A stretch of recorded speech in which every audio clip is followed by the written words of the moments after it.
到楼下买回来的金桔，加入盐、清水，清洗掉表面的一层蜡，再加入清水清洗一遍。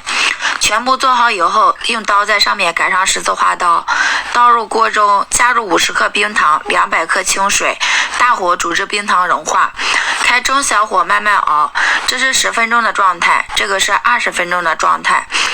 熬到金桔变软，汤汁浓稠就可以了。金桔这样做清肺润肺，止咳化痰，每天可以吃上2次。喜欢的老铁双击。